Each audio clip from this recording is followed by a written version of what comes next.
Thank you very much. Your Excellencies, distinguished guests, ladies and gentlemen, it is my great honor and privilege to welcome you to the 7th Global Peace Convention here in Manila, Philippines. This convention is bringing together leaders from more than 40 nations. They make up all sectors of society, including politicians, government officials, religious and business leaders, educators, as well as civil society and youth leaders. What is exciting is that they're coming together based upon a common vision for peace and prosperity and are ready to give of themselves to bring that goal to fruition. Many thanks to our former President, Gloria Arroyo of the Philippines, and former President Vinicio Cerezo of Guatemala for co-chairing the International Advisory Committee, in addition to the collaboration and support of so many partners and agencies from both internationally and here in the Philippines. Let's give all of them a round of applause.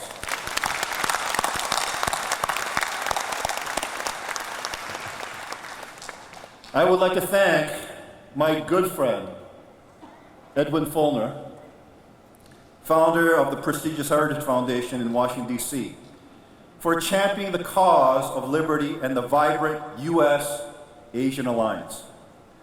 I would also like to acknowledge, from my homeland of Korea, the Honorable Chin Pyo Kim, distinguished member of the Korean National Assembly and former Deputy Prime Minister, and Honorable Kwa Hap Han, a statesman and former chairman of the New Millennium Democratic Party of the Republic of Korea. Let's give them a round of applause.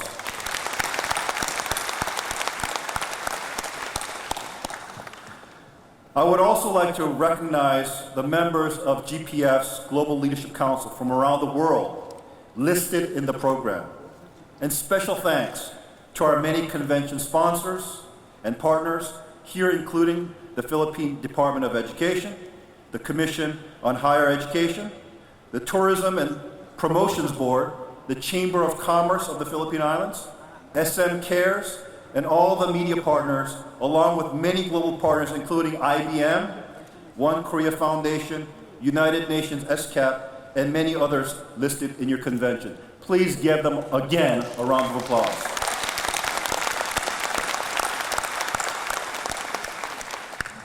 We are convening this historic 7th Global Peace Convention here in Manila, returning to the Philippines, the site of our first convention in 2009, for very important reasons.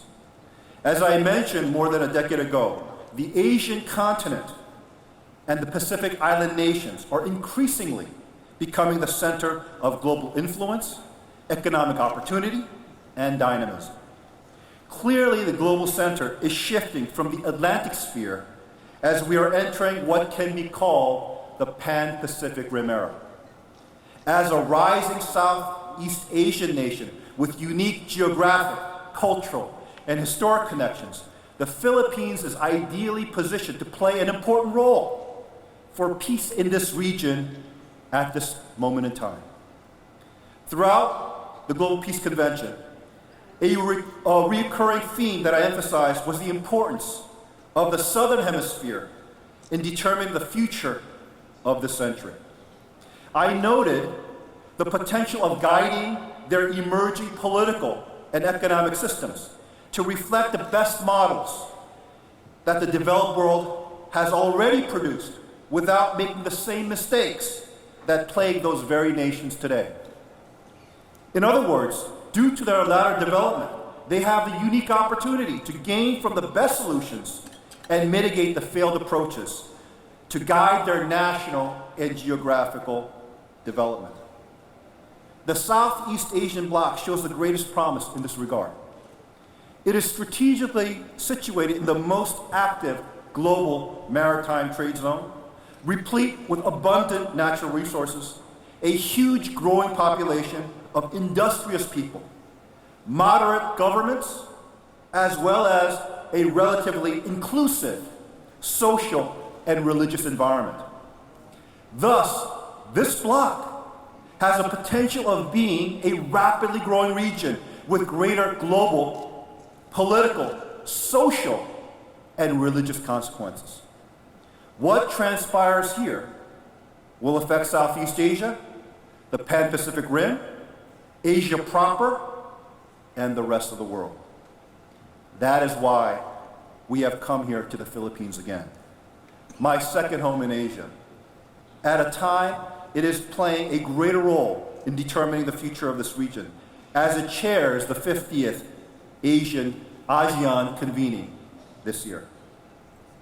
And most importantly, given the principles and values-based perspective of the Global Peace Convention, it is natural that we are convening here because of the God-centered, family-oriented heart of the Filipino people, as reflected in the Philippines' national motto. Now, I don't want to, my pronunciation might be wrong, so please forgive me, but Maka Dios, Maka Tao, Maka Kalakusan, and Maka Pansa. Is that all right? Meaning, for love of God, people, nature, and country. How beautiful are those words? Our convening here under the theme, Moral and Innovative Leadership, New Models for Peace and Development, is timely and relevant. A little more than a decade ago, the United Nations and related international entities launched a campaign to achieve Sustainable Development Goals by 2030. This convention is offering innovative and new sustainable models of multi-sector cooperation to the achievement of those very goals.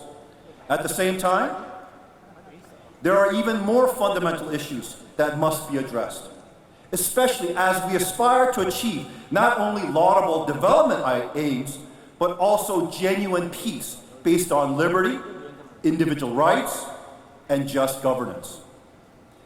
The year of 2016 was certainly one of considerable turmoil, challenge, and change. We're at a major inflection point in the history of our nations.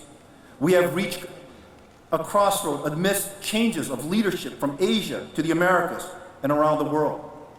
Failed top-down models and the status quo are giving way to the rise of populist movements that champion the concerns of those who feel left behind or overrun in rapidly changing social and economic landscapes. Global trends and technological advances have resulted in a closer engagement of peoples, cultures, and economies. That affords us greater opportunity for positive development, but also can pose significant challenges in forging cohesion amongst diverse people. As the world becomes smaller and more interconnected, how can we build unity within the great diversity of human nationalities, ethnicities, races, and even religions? How can we reconcile the differences between national interest and the global good? Any global perspective or approach based solely on political and economic considerations alone is inherently limited and insufficient. Globalization is being challenged because nations have not developed the ways or means to move beyond narrow self-interest. In short, no one has effectively put forward a moral and spiritual justification for a new dimension of international engagement. What is required is a simple, clear vision that encapsulates the essence of our common humanity, grounded in universal principles that support fundamental human rights as endowed by our Creator and the spiritual and moral essence of all people. Such principles are practically applied in shared values and guide how we should live and relate with each other in this growing, smaller world. Shared values are the glue that can bind together any level of society, whether a neighborhood, a nation, or the entire global community. We need such a unifying vision. We need to recognize the vital importance of the self-evident, transcendent truths that define our common humanity.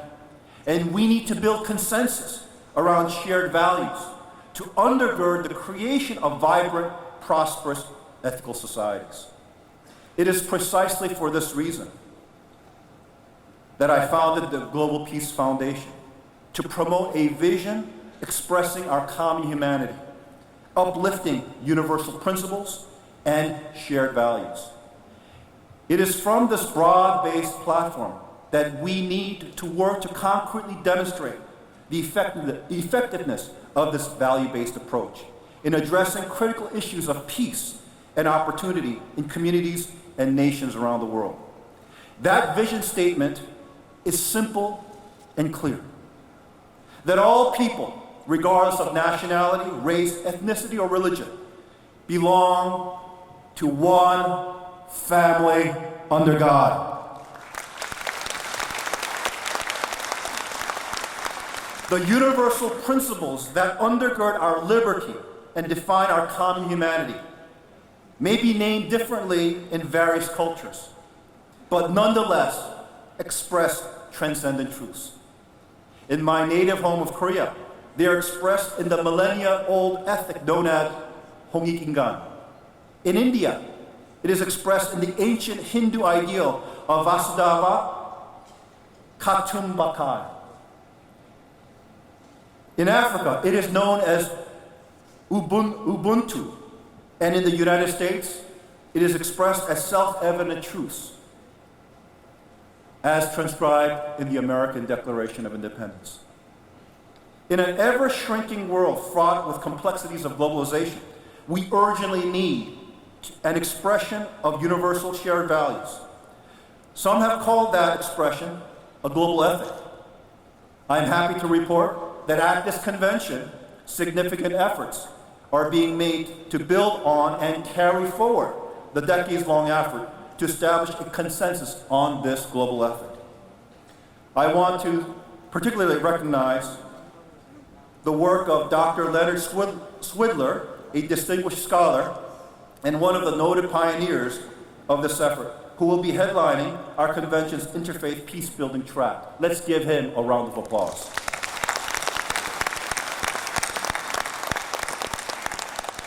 This track will be launching an ongoing initiative to further advance a global ethic with counterparts from Christianity, Islam, Hindu, as well as other various diverse spiritual traditions. Ladies and gentlemen, vision enables us to perceive what is possible, to look beyond the way things are, and to see how things could be. Yet if that vision is not acted upon and ideals are not concretely applied and lived, they remain only as abstractions, lacking tangible form and real consequences.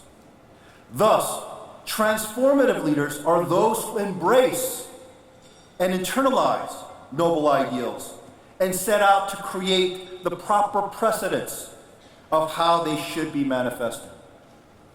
The unique framework of moral and innovative leadership, which I introduced at our Global Peace Convention in 2010 in Nairobi, clearly and concisely encapsulates the leadership qualities needed for our time.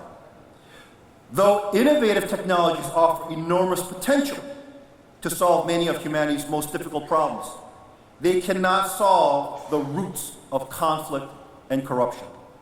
Leadership is that ethical. Leadership that is ethical and that has integrity is essential in that process.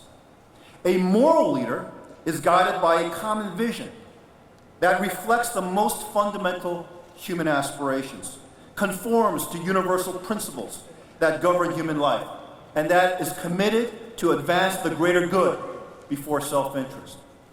Moral and innovative leadership can tap the wellspring of innate human creativity, because as self-governing, responsible, and ethical citizens, such leaders are best prepared to address even the most intractable social problems. Since 2010, GPF has used this framework of moral and innovative leadership in a wide spectrum of conferences, forums, and youth leadership programs. In every context, it keeps the focus on the qualities of leadership needed to achieve our most important goals, tapping our collective creative potential while guided by clear ethical standards. Likewise, here at the Global Peace Convention of 2017, we are examining new models for peace and development within this framework. One striking example of peace is being created here in Asia, in my native home of Korea. The continuing division on the Korean Peninsula and the actions of North Korea in pursuing a belligerent nuclear agenda are now the most urgent threats to peace and security facing Asia and the world. Maintaining the status quo is not an option. A new approach is needed that moves beyond the outdated Cold War framework and engages the Korean people and their neighbors in shaping their own destiny. My book, The Korean Dream, published in Korea at the end of 2014 and now recently released in the English edition, lays out a roadmap for such an approach, guiding the most significant and comprehensive effort in the world today to realize the dream of one united Korea. It is being implemented by Action for Korea United, an unprecedented alliance of more than 1,000 civil society, faith-based, and non-governmental organizations under the One Korea campaign.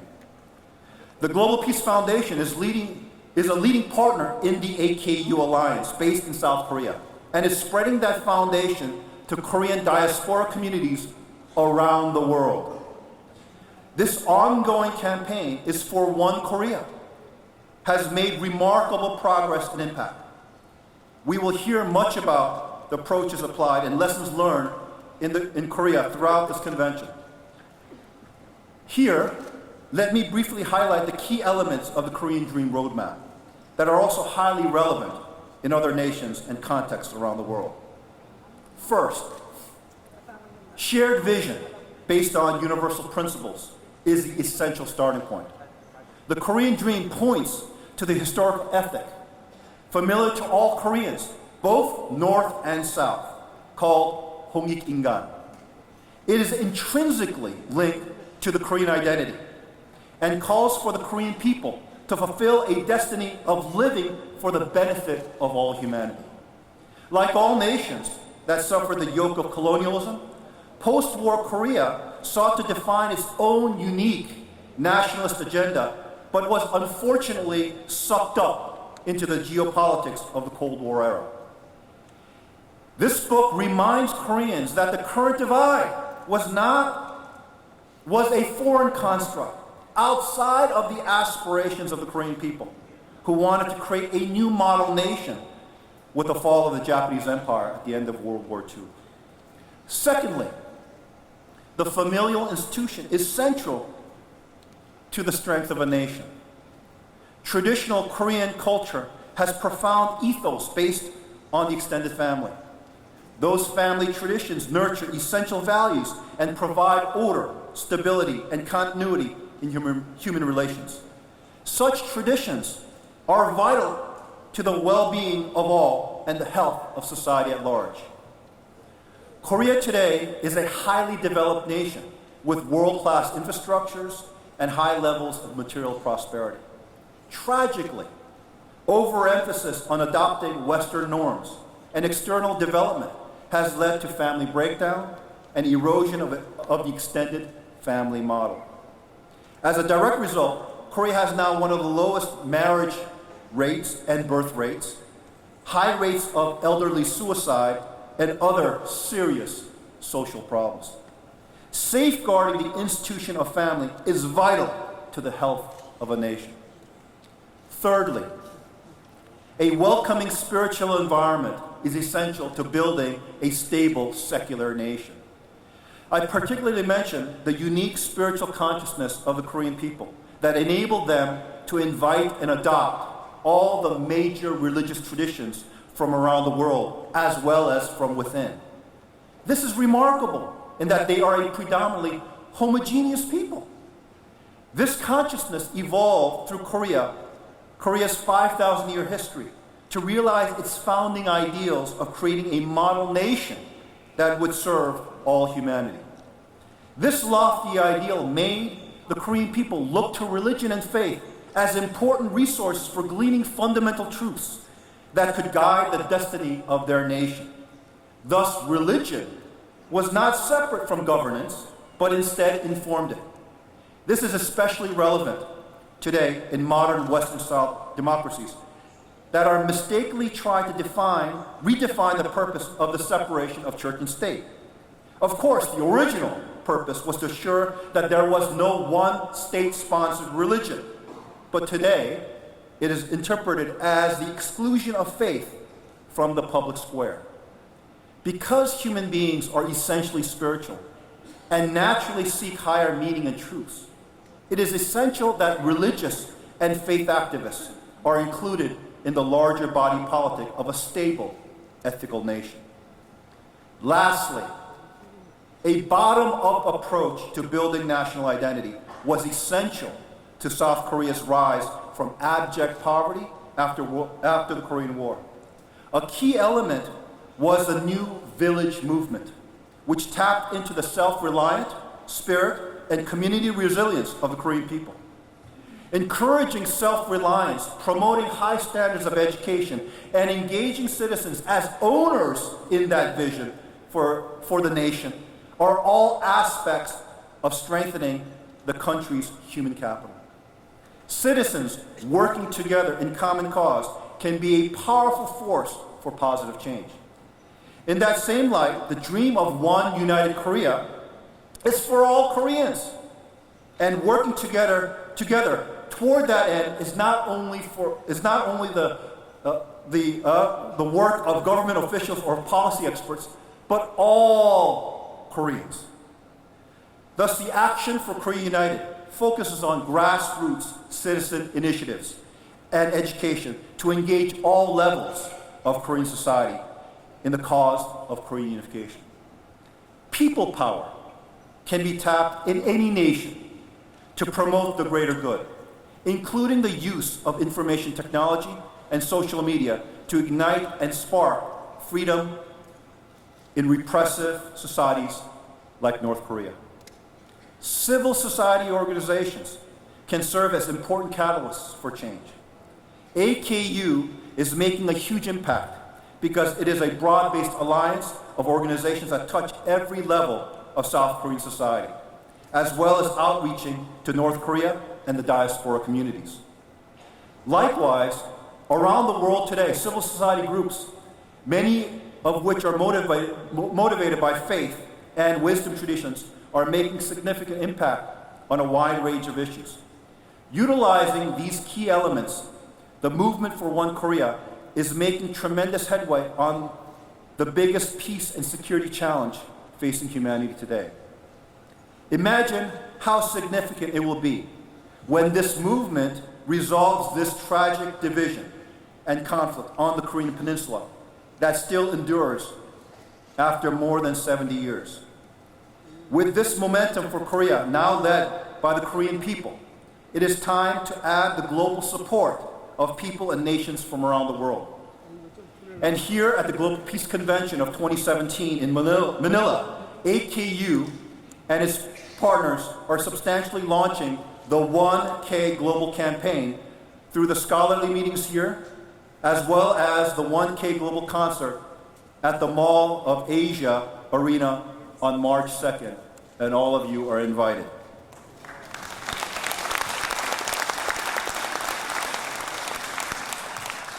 The Global Peace Foundation and our many partners are working together on the most pressing issues facing the human family. Our convening here in Manila is bringing those comprehensive efforts into focus, highlighting best practices, learning from on-the-ground practitioners, and creating new synergies to empower and energize leaders in making greater ongoing impact. The Global Peace Convention features an impressive array of panels, forums, and action-oriented workshops all designed to be a catalyst for the concrete work of peace building on every continent. Let me summarize what we will be addressing in the coming days. GPF's unique interfaith platform is being applied to effectively address identity-based conflict and extremism in hotspots in West and East Africa, to build cohesion among diverse communities, and much more. Major faith leaders and practitioners will be discussing peace-building strategies and important issues related with international religious freedom, as well as building global ethical framework. The Korean Unification Track includes prominent scholars from across Northeast Asia and the US who are applying a roadmap and declaration for unification together with the grassroots leadership network of Action for Korea United. The Economic and Business Track features the second Global Peace Economic Forum, addressing strategies to unleash ASEAN's economic development potential, as well as dynamic business sessions organized in partnership with the Chamber of Commerce of the Philippine Islands. The Global Peace Women Track includes Women Leaders Summit, stimulating panels on leadership and workshops for practical training, all under the theme New Women's Leadership Culture for Peace and Development from the Home to the World. The Transforming Education Track is organized in partnership with the Philippines Department of Education and other partners, and is convening in conjunction with the 5th International Professors and Educators Conference. Among the highlighted projects is Leap Hubs, a leadership and entrepreneurship program in schools in which students develop business and social enterprises. GPF's partners on this program include Google, Samsung, Intel, Cisco, Airtel Networks, and Fujitsu. In addition, Oracle is partnering with GPF in 2017 in Kenya and in the Philippines to facilitate technical training for high school students and faculty through the Oracle Academy. This convention includes an exciting Global Peace Youth Assembly, and our delegates would also join the exciting Global Youth Summit on March 3rd, being organized by SM Cares, together with GPF Philippines and other partners from SM Mall of Asia Arena. 15,000 young leaders will join the Youth Summit under the theme of moral and innovative leadership, and building on the momentum both from this convention and the 1K Global Concert. We commend the Asia Pacific Peace and Development Service Alliance, dynamic corporate partners like IBM, and many service organizations and Global Peace volunteers who are advancing a culture of service and citizenship rooted in the ethos of living for the sake of others. These include volunteers from Mongolia who are engaged in extensive tree planting, as well as Rise Nepal volunteers who are healing families from earthquake tragedy and cleaning up the Bagmati River in Nepal. They also include those addressing the challenges of hygiene and clean water in India, and other projects across East and West Africa, Brazil, Paraguay, and the US. Together, they are building a Global Peace Service Alliance that is providing compassion and service where needed in our global human family. Thank you all for your servant leadership. Let's give all those participants a round of applause.